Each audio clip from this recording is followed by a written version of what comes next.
Students, आप जब first time school में गए थे और in your 12th class, are you looking same? I think no one is saying answer yes. So when we took admission in our nursery classes and now when we are in the 12th class, we are not look like the same. And if you're having any choice, especially bicycle, I think sabhi ke paas in your childhood you're having a bicycle. And now are you riding that bicycle? An answer is no, because क्या है, maybe you are not using, maybe you are grown up, so क्या वो जो cycle है, is it in same condition? And answer is still no. How many times are we blinking our eyes? And did you see any time the setting of curd from the milk? कभी देखा है आपने जब हम दही बनाते हैं दूध से? सो कुछ ऐसे रिएक्शन है, as I said, blinking of eyes. It take us very small, or in a 1 second we can blink. हम कितनी बार ब्लिंक कर सकते हैं?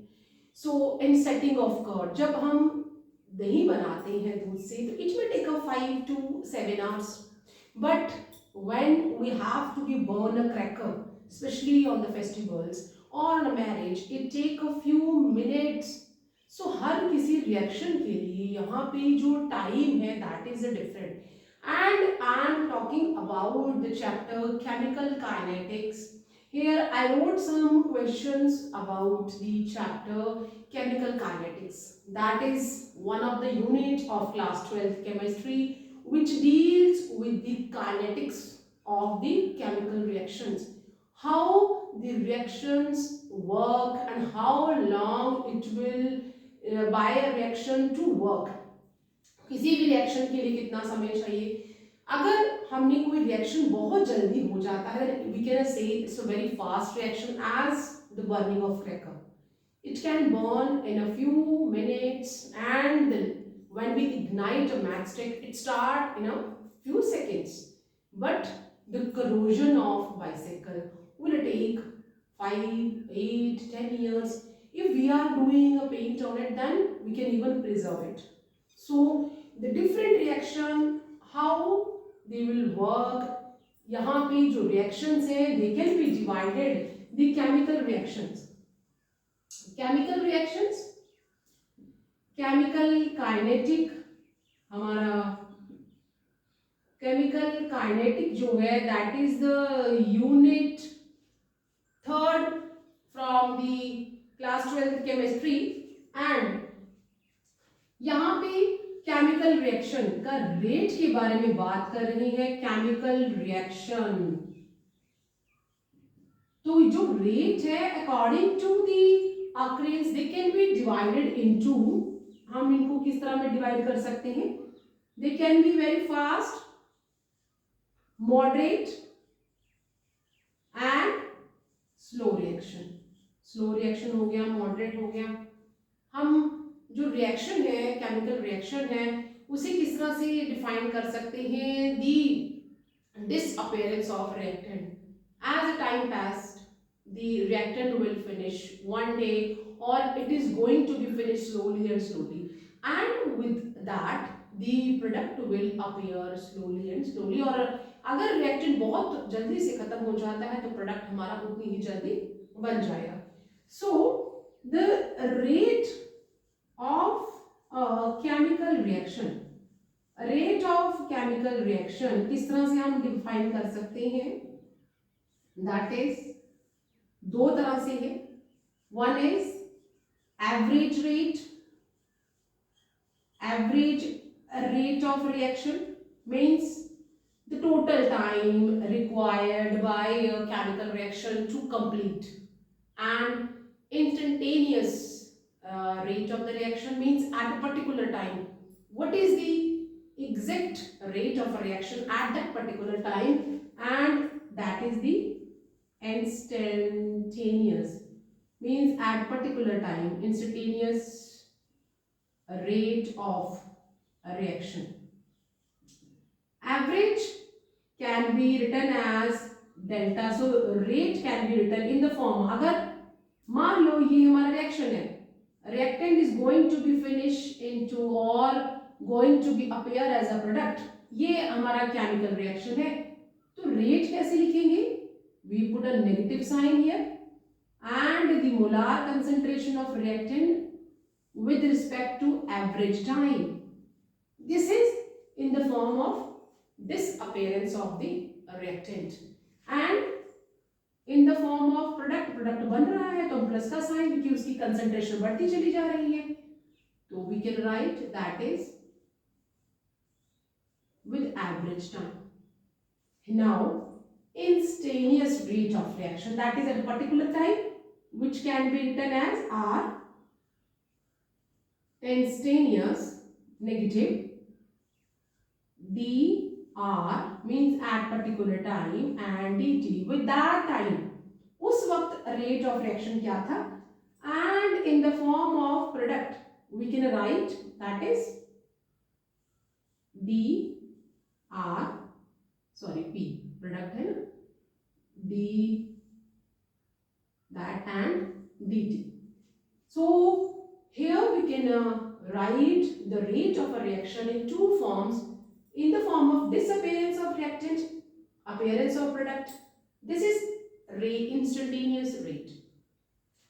Now if we are having this reaction, ये हमारा रिएक्शन है, plus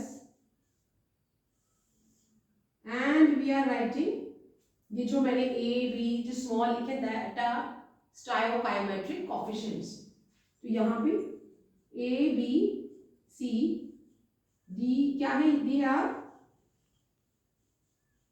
stoichiometric coefficients and rate law क्या कहता है, that is rate law says that it is the rate law where the rate of reaction is directly proportional to the product of reactant concentration. So how we can write, that is rate law क्या कहता है, rate of a reaction is directly proportional to the molar concentration of the reactant with raised to some powers. These powers may or may not equal to the stoichiometric coefficients, but these are experimental values, not theoretical values. जो यहाँ power है वो हम experimentally count करते हैं, and this proportionality sign can be omitted by k which is called rate constant.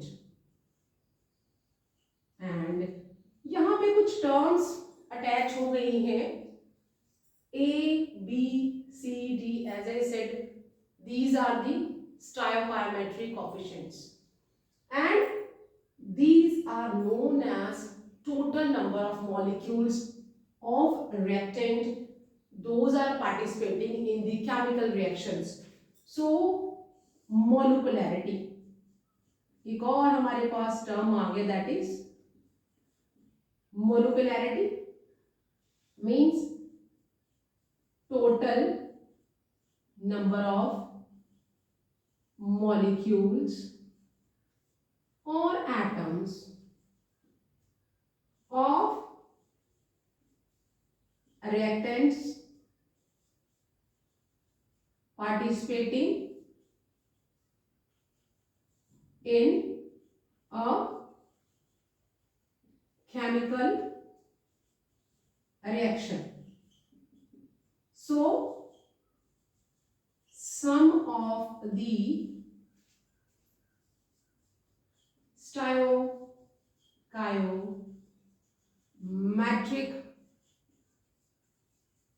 coefficient of a reactant equal to the molecularity. molecularity का मतलब क्या होता है, total number of molecules or atoms those are participating in a chemical reaction.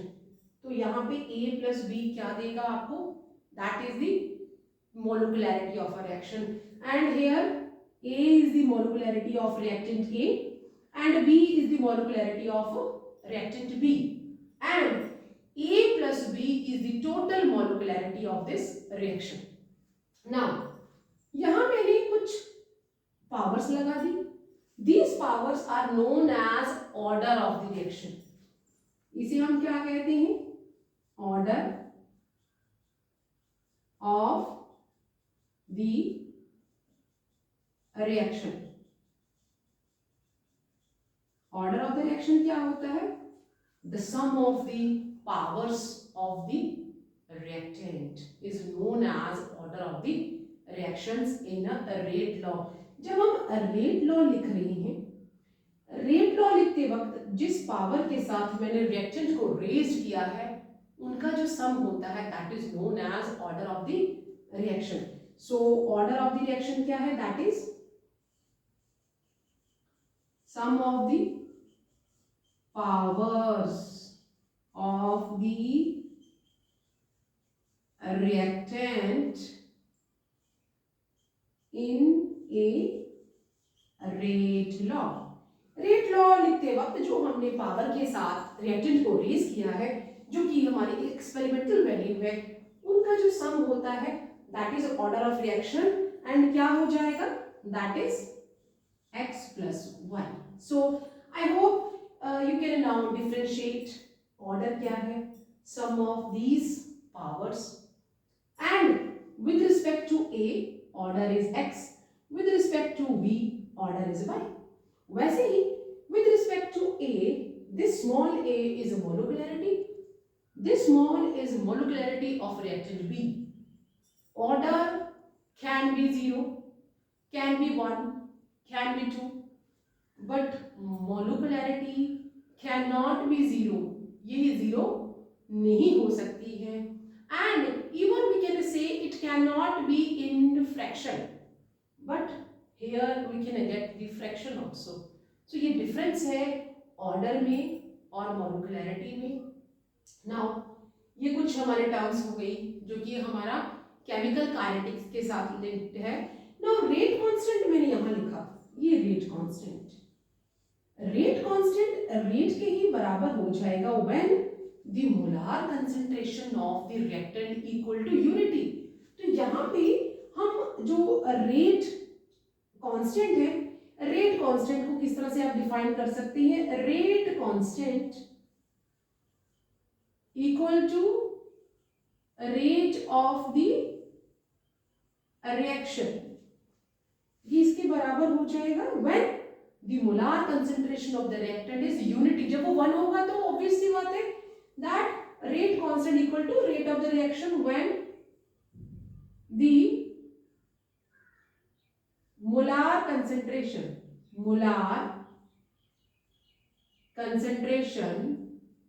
of reactant is unity. जब unity होगा ना तो उसके बराबर है.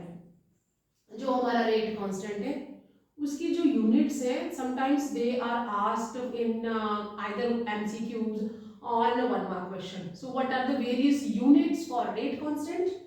जो रेट कांस्टेंट है, rate constant you can take a screenshot of it क्योंकि उसके बाद हमें ये क्वेश्चन सॉल्व करने हैं. ओके, सो रेट जो कांस्टेंट है उसकी यूनिट्स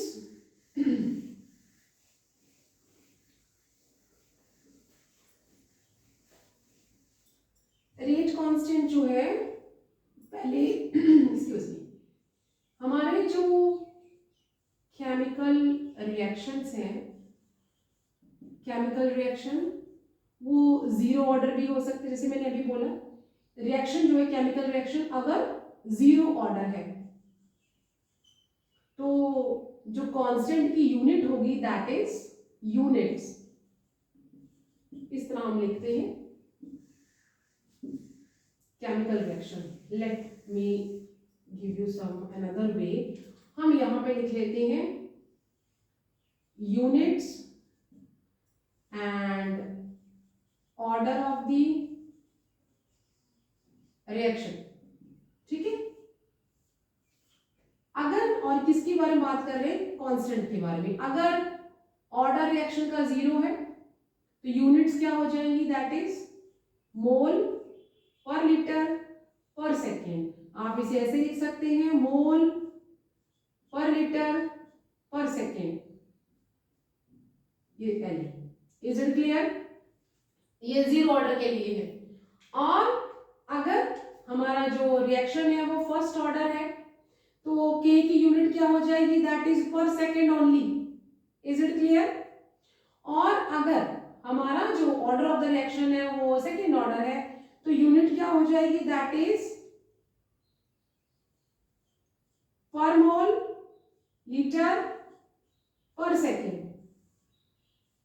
तो ये याद रहेगा कि रेट कांस्टेंट की जो यूनिट है वो अलग अलग ऑर्डर के लिए अलग अलग है। These are the different units for different order of the reaction. Is it clear? Now, हमारा यहाँ पे जो कॉन्सेप्ट है कि जो रेट है वो किस किस के ऊपर डिपेंड करता है। पहला फैक्टर्स, मैं यहाँ पे आपको एक क्विक रिकैप दे रही हूँ about the chemical kinetics. Factors on which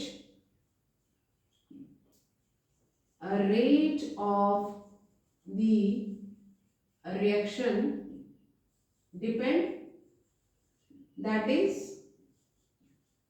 concentration of the reactant, nature of the reactant, temperature, surface area of the reactant, surface area on the reactant, and we are having a catalyst. So these are the various factors on which the rate of the reaction depends. Okay. So now and the temperature dependent in the collision theory. This all about we have to deal in chemical kinetics. Now this is a quick recap. Still, if you need a more help, you can just give me a comment in my comment box. And video को like, share जरूर करें and subscribe my channel for the more videos. And here are some questions where all these questions are dependent upon what I just gave you the quick recap. First of all, what define a complex reaction? Reaction basically three types होती हैं, slow, moderate and very fast. Now complex reaction. A reaction which occur in various steps. Means it is not occurring in a single step. It need either more than 2, 3, 4, 5, 6 steps or maybe the more than that. तो हम तीन अगर step से ज़्यादा है तो उसे हम कॉम्प्लेक्स रिएक्शन, कॉम्प्लिकेटेड हो जाता है वो। So complex reaction is the reaction which can not be occur in a single elementary react form. जो एक स्टेप में ना हो हम उसे क्या कहते हैं? Complex reaction. Now define a rate of a reaction. So हम यहाँ पे साथ साथ में डिफाइन और डेफिनेशंस भी लिख लेते हैं। I hope you got and take the screenshot for it. Okay. Now the first answer, complex reaction which cannot be occur in a single step. So here we are writing the solutions. First define complex reaction. So complex, and this is a question by CBSE in 2023. Complex reaction, a reaction occurring in various steps or not occurring in single elementary reaction or step. Define rate of a reaction. A rate of reaction. A rate of a reaction, that is the disappearance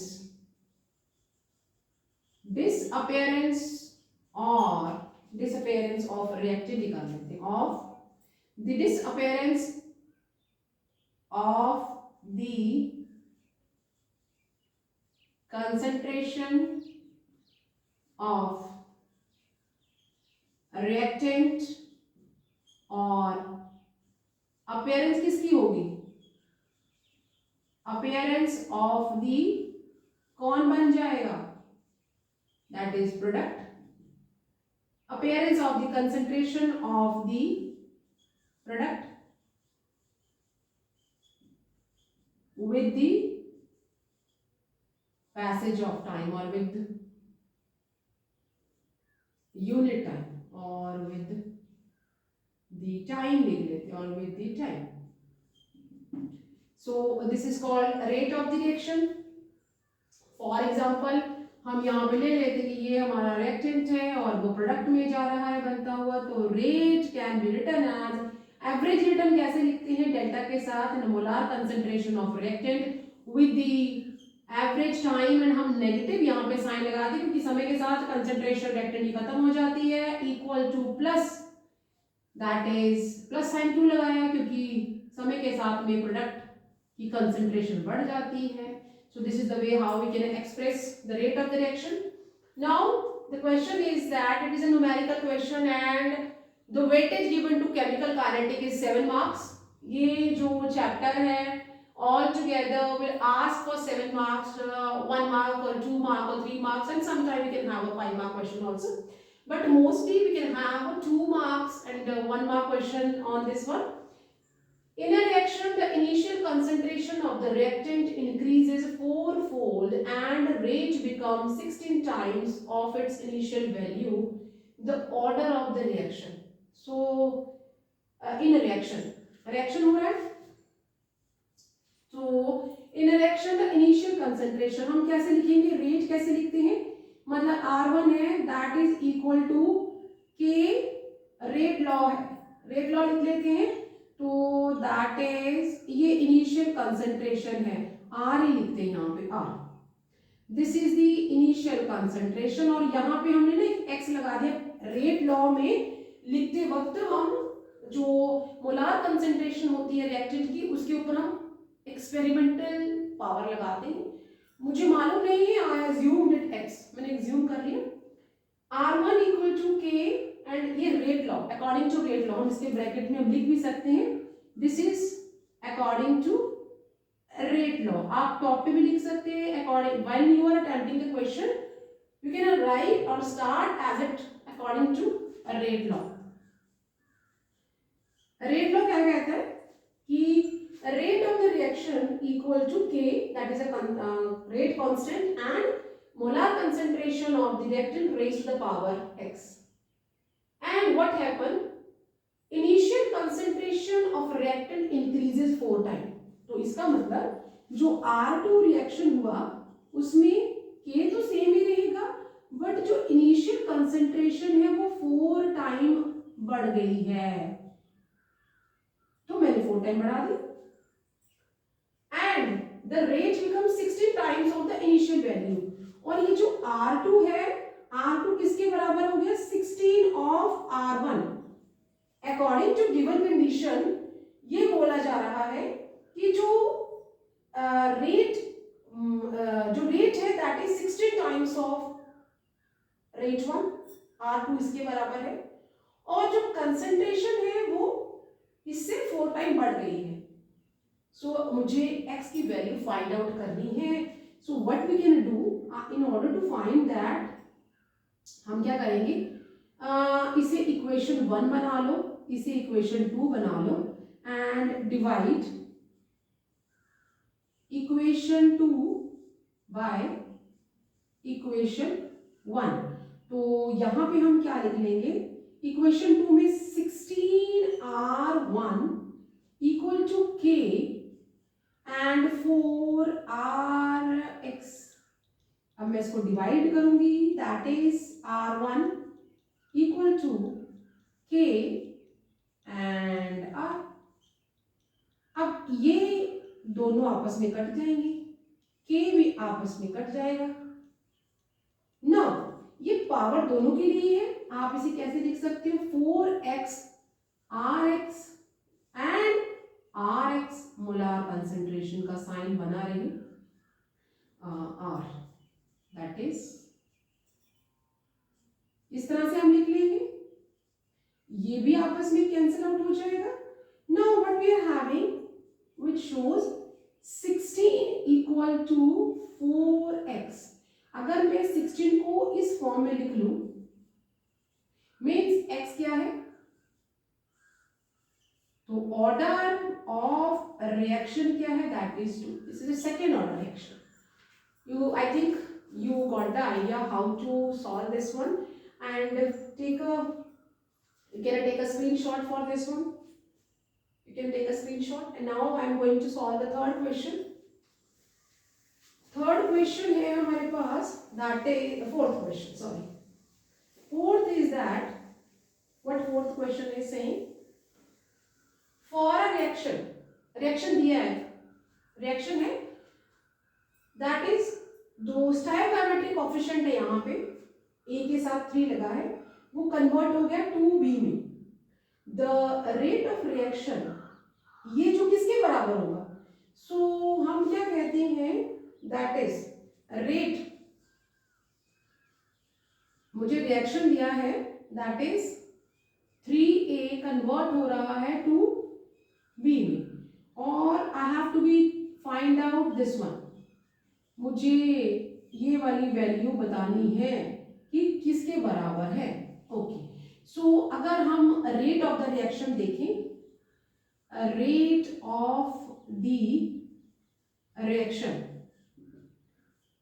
हम normally जो differential या D जो है that वो instantaneous reaction के लिए use करते हैं, it says R equal to minus, इसकी कंसेंट्रेशन कम हो जाएगी, और स्टायोकाइमेट्रिक कोफिशिएंट को हम इस तरह लिखते हैं, molar concentration of A with यहाँ पे D and dt which is equal two plus 1/2 molar concentration of product by that instantaneous time.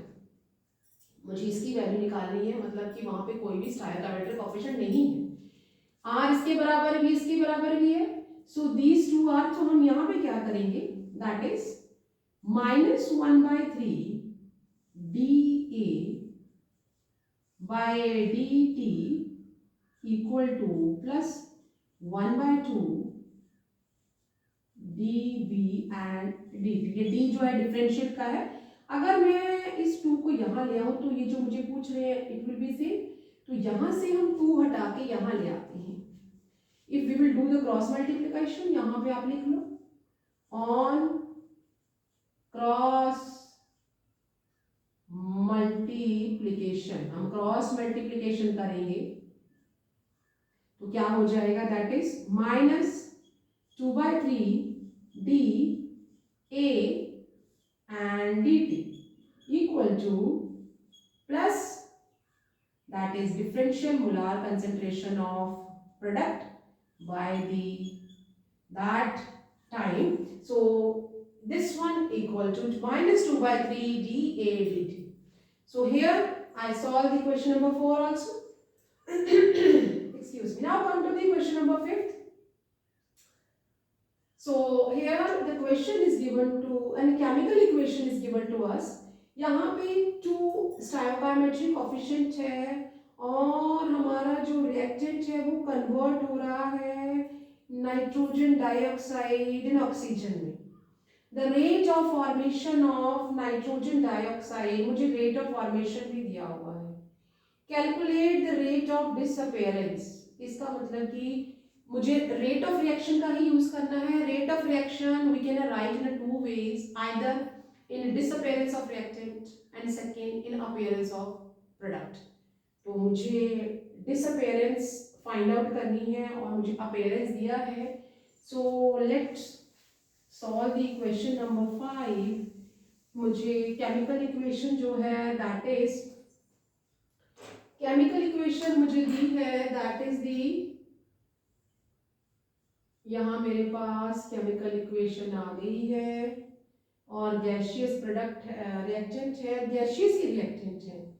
So NO2 gas plus oxygen gas, ये केमिकल इक्वेशन है।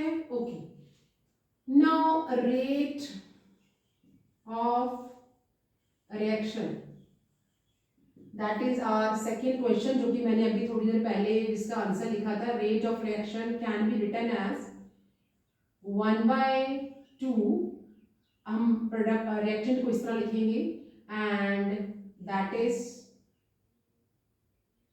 बिकॉज मुझे देखना है कि मुझे क्या दिया। Okay, that is molar concentration of the reactant by average time equal to the rate of formation of the, sorry यहाँ पे 4 है, stoichiometric coefficient 4 है, 4 and NO2 by average time equal to plus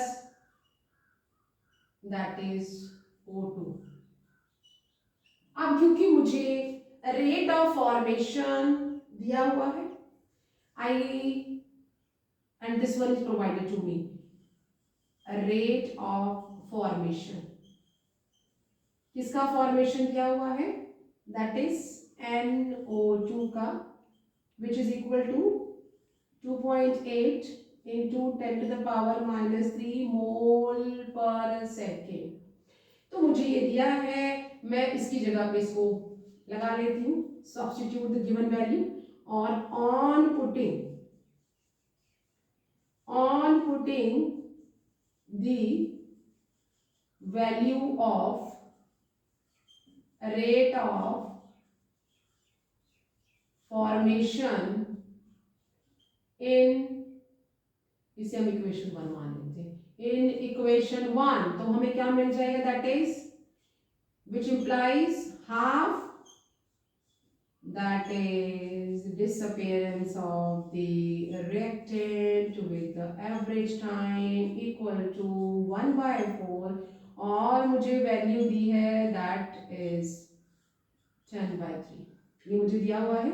now what you can do, ये तो हमें निकालना है, disappearance ही निकालना है, calculate the rate of disappearance. तो व्हाट वी विल डू, हम क्रॉस मल्टीप्लाई, ये वैल्यूज उधर ले जाएंगे, माइनस का साइन यहीं पे रहेगा क्योंकि वो तो डिसअपेयरेंस है, विच इंप्लाइज माइनस, माइनस से ही पता चलेगा कि हमारा जो रिएक्टेंट है वो डिसअपेयर हो रहा है with the passage of average time equal to, हम क्रॉस मल्टीप्लाई करेंगे, this 2 will go there, 2/4 plus का साइन यहीं पे रहेगा, and into 2.8 into 10⁻³ and this will be get cancelled, यहाँ पे 2 आ जाएगा, और आप इसे और भी कैंसिल कर सकते हैं, दैट इज 1.4।